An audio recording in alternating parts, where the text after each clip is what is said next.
So to the question of child soldiers. I want to preface it first because it's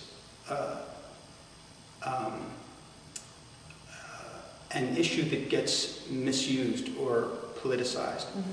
Child soldiers are very real and very tragic.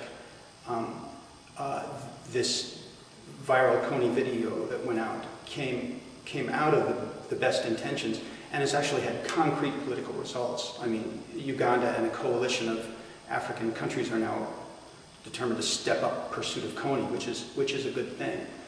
But it's also just an aspect of what's going on there. War is just an aspect of what's going on in that part of Africa. And child soldiers are just an aspect of war. But they're an important aspect, and they're an aspect that we take up in the play.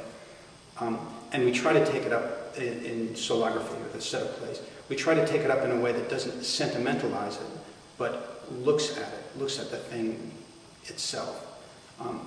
Removing, ideally, even the finger that points, but is just the thing in itself.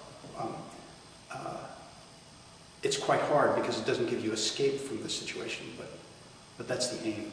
And yes, we met with child soldiers and we had interviews with them, and they were brutal, and they really pushed us to the edge of our own responsibility. We always interviewed them in the context of people who were working with them on an ongoing basis, so that as we brought these stories forward, we wanted to be sure not to be re-traumatizing them or capturing their story as a kind of bounty. We wanted to work with them in a relationship, so there are places we visited several times, and we wanted to restore them to a relationship. So we didn't want to pull them out of context for the sake of an agape trophy. We didn't want to feel good about ourselves for having withstood their stories. So I continue to be disturbed by these interviews, but I stand by what we came through, and they are the saddest people I've ever met. And I've worked with alcoholics and drug addicts and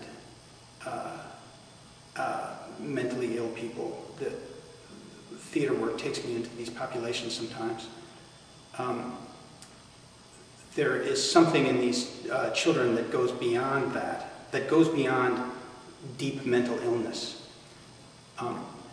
This is not to say, again, that they're only sad, or that they'll be sad forever, because I've also seen them dance and tell jokes and play tricks on each other.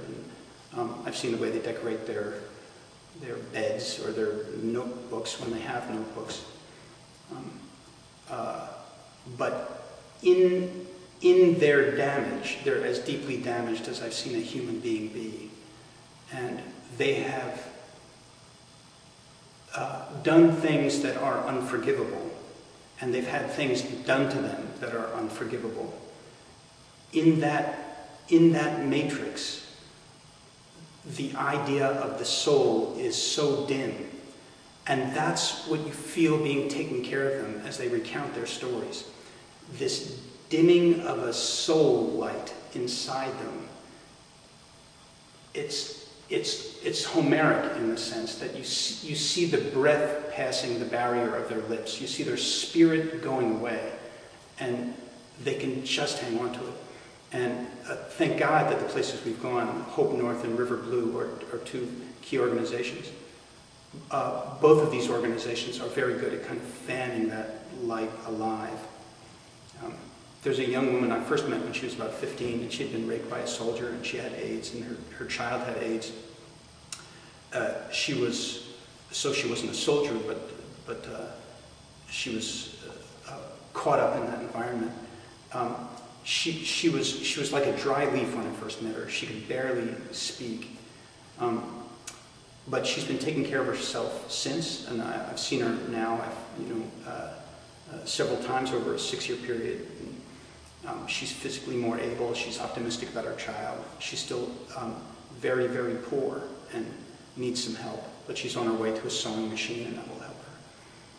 So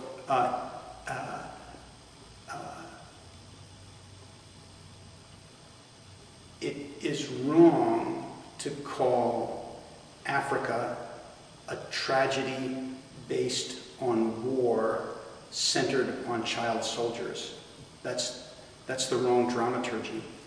Africa is more than one thing. It's more than a continent. It's a flower of many petals. It's a deeply complex place that requires a dramaturgy that is superior to catharsis.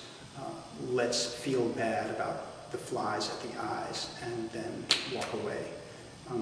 It's a rich, bountiful, evolving, complex leader in terms of knowledge creation and culture creation. So we need to follow Africa, and we need to avoid describing it in ways that make it the victim by the roadside.